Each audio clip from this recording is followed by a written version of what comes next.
اچھا جی آگے چلیں، نمبر 5،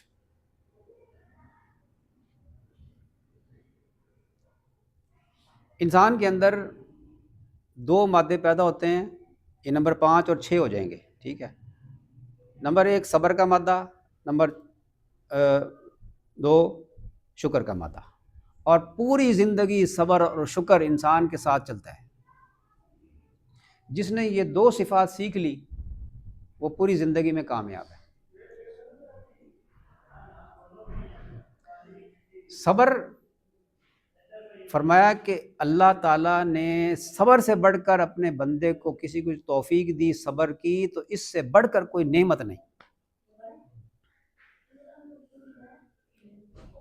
اور دعا بھی ہے، حضرت یوسف علیہ السلام کی بھی دعا ہے صبر کی مانگنے کی، اور وہ قوم طالوت تھی نا، جو وہ جالوت سے لڑنے کے لیے جب جا رہے تھے تو اس وقت بھی انہوں نے دعا ربنا افرغ علینا صبرا وثبت اقدامنا وانصرنا علی القوم الکافرین،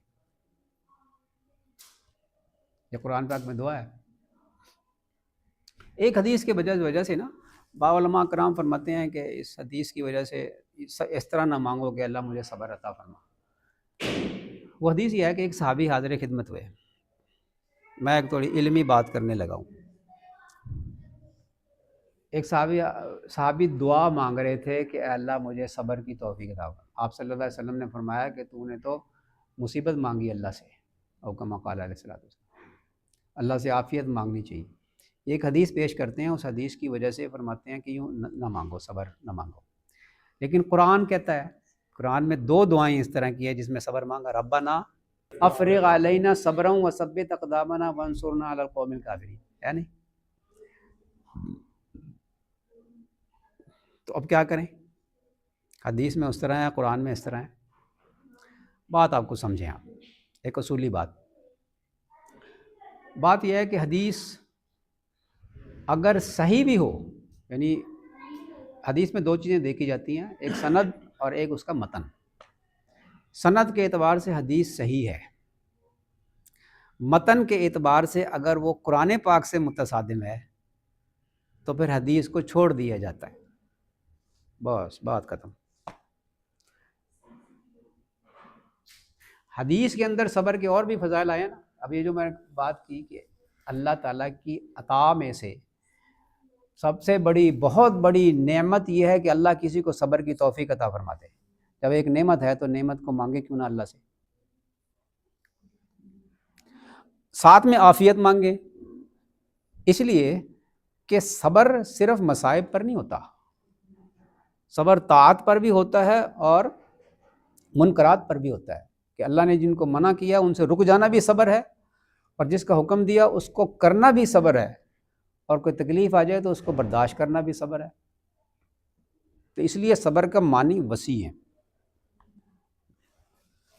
روزے میں انسان بھوکا پیاسا رہتا ہے، کھانے پینے سے اپنے آپ کو روکتا ہے، صبر کا معنی بھی روکنا ہے اپنے آپ کو، نافرمانی سے روکنا۔ سارا دن اپنے آپ کو روکتا ہے تو صبر کا مادہ پیدا ہوتا ہے، اور صبر کی نعمت مل گئی، ایک انسان کی بزرگی لمحہ بھر کے صبر کے اندر ہے۔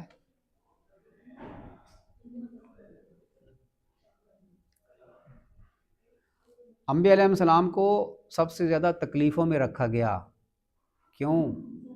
یہ ایک ایسی راز کی بات ہے نا، جیسے رزق راز کی بات ہے، وفی السماء رزقکم وما توعدون۔ آج تک کسی کو سمجھ نہیں آیا کہ رزق اللہ نے کیسے تقسیم کیا ہے اور کیا اس کے انداز ہیں، کیسے عطا فرماتا ہے۔ رزق ایک راز ہے، اور انبیاء علیہ السلام کو تکلیفوں میں رکھا ہے، یہ بھی ایک راز ہے۔ جو ترقی صبر سے ہوتی ہے انسان کو، اور جو مقامات اللہ صبر سے عطا فرماتے ہیں اور کسی بھی عبادت سے عطا نہیں فرماتے، جو قرب صبر سے عطا فرماتے ہیں۔ ایک صاحب، کئی سال پرانی بات ہے، تو ایک صاحب کہتے ہیں میں نے اللہ کو قریب سے دیکھا۔ کیا ہوا؟ کہتا مجھے گولی ماری گئی، وہ بیوی کے ساتھ جھگڑے تھے، اور بیوی کے والے جو ہیں آئے اور آ کر کے گولی ماری۔ کہتے ہیں میری گولی یہاں سے لگی، پتہ نہیں یہاں سے لگی اور یہاں سے نکل گئی ہے، اور میں زندہ بیٹھا ہوں آپ کے سامنے۔ کہتے ہیں میں نے اللہ کو قریب سے دیکھا ہے۔ بیمار ہوتا ہے انسان اللہ اللہ کرتا ہے، خوشحال ہوتا ہے تو اور کچھ کرتا ہے۔ تو صبر اللہ کا قرب دلانے کا اور جنت میں اعلیٰ درجہ دلانے کا بہترین ذریعہ ہے۔ کتنے نمبر ہو گئے؟ شکر چھٹا ہوگا، شکر چھٹا ہے۔ پھر اللہ تعالیٰ شانہ ذکر کی توفیق دیتا ہے۔ حدیث شریف میں ہے کہ لا الہ الا اللہ کثرت سے پڑھا کرو، استغفار کثرت سے کیا کرو، قرآن کی تو تلاوت تو کرنی ہے کرنی، روزوں کے ساتھ تعلق ہے اس کا۔ اللہ کا ذکر شکر کی جڑ ہے۔ جو جتنا زیادہ اللہ کا ذکر کرتا ہے وہ اتنا زیادہ شکر گزار شمار ہوگا اللہ کے ہاں۔ ذکر کثرت سے کرتا ہے تو شکر کی جڑ اس کو نصیب ہوئی، تو شکر کی مشق بھی ہوئی۔ نعمتیں کھاتا اللہ کی، پھر شکر ادا کرتا ہے اللہ۔ جو نعمتیں اللہ روزوں میں کھلاتا ہے نا، عام دنوں میں تو وہ ہم کھاتے بھی نہیں۔ عام دنوں میں کھجوریں کھائیں تو ہمیں لگتا ہے شاید ہم نے روزہ افطار کر لیا، دہی بلے پکوڑے کھائیں تو عام دنوں میں سمجھتے ہیں کہ شاید روزہ ہے ہمارا، افطاری کر رہے ہیں۔ اللہ نعمتیں کھلاتا ہے تو شکر ادا کرتا ہے بندہ۔ اب یہ ہر صفت ایسی ہے کہ اس پہ پورا بیان ہو سکتا ہے، لیکن پھر نمبرنگ پوری نہیں ہوگی نا، تو میں اس کو اور مختصر کرتا ہوں۔ 6 ہو گئے۔ سب سے پہلا عقل نفس پر غالب آتی ہے، نمبر 2 تقوی اور خشیت نصیب ہوتی ہے، نمبر 3 سخاوت، نمبر 4 ہمدردی، نمبر 5 صبر، نمبر 6 شکر۔ اچھا، نمبر 7 اللہ اکبر کبیرہ، اللہ تبارک و تعالیٰ شانہ کی محبوبیت نصیب ہوتی ہے۔ اللہ تعالیٰ فرماتے ہیں، حدیث شریف میں آئے کہ ایک حدیث شریف میں آیا کہ روزے دار کی منہ کی بدبو اللہ کے نزدیک مشک سے زیادہ پسندیدہ ہے۔ اب یہ چیز تو باب محبت سے تعلق رکھتی ہے۔ وہاں فرمایا تھا کہ روزے کا بدلہ میں دوں گا، میں خود ہی اس کا بدلہ ہوں، اور یہاں فرمایا کہ اس کی منہ کی بدبو مشک سے زیادہ پسندیدہ ہے۔ اور اسی حدیث کے اندر فرمایا کہ ساری مخلوق اس کی مغفرت کی دعا کرتی ہے۔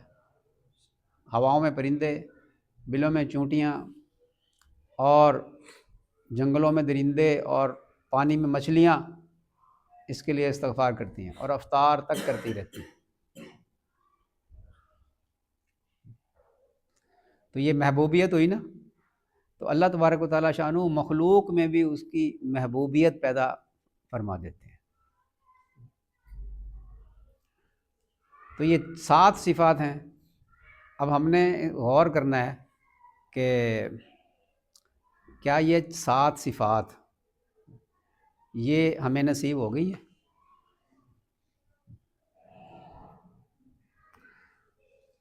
آج سمیت جو ہے وہ 20 روزے رہ گئے، یعنی یہ دوسرا عشرہ شروع ہو گیا۔ اب اس میں ہم جو ہے زور لگا دیں، تلاوت کثرت سے کریں، اور قرآن پاک کی تلاوت جو ہے نا وہ 2 طرح سے ہے۔ ایک ہے تلاوت، وہ روٹین میں کریں، روزانہ 1 سپارہ کریں، 2 سپارے کریں، اور ایک ہے اس کا ترجمہ بھی پڑھیں، اس کو سمجھیں بھی، وہ بے شک تھوڑا ہو، لیکن وہ ہم اس میں ضرور اس کو ہم ترجمے کے ساتھ اور تفسیر کے ساتھ اس کو ہم دیکھیں، تاکہ دیکھیں کہ اللہ تعالیٰ شانہ جو ہے وہ ہم سے کیا چاہتا ہے، ہمیں کیا فرماتا ہے۔ تو اللہ تعالیٰ شانہ ہمیں، اور لا الہ الا اللہ کی کثرت کریں، درود شریف کثرت سے پڑھیں، استغفار کثرت سے کریں، اور جنت کی طلب کریں، جہنم سے پناہ مانگیں۔ تو یہ عبادات جو ہیں، اور اللہ کے راستے میں خوب خرچ کریں۔ کار خیر، کل کی ڈائری تو پڑھ ہی لی ہوگی آپ نے۔ کار خیر جو ہے نا، ہر کار خیر کے اندر حصہ ضرور ڈالیں، ٹھیک ہے؟ کیا معلوم کہ کس کی جو ہے وہ دعا ہمارے لیے بیڑا پار کر جائے۔ آج کی بھی ڈائری جا کے پڑھ لینا، آج میں نے لکھ دیا ہے، میں کٹنگ کروا کے آیا ہوں نا تو میں نے وہ آتے ہی لکھے ہیں چند صفحات ہیں، پڑھ لیا آپ نے؟ ماشاء اللہ۔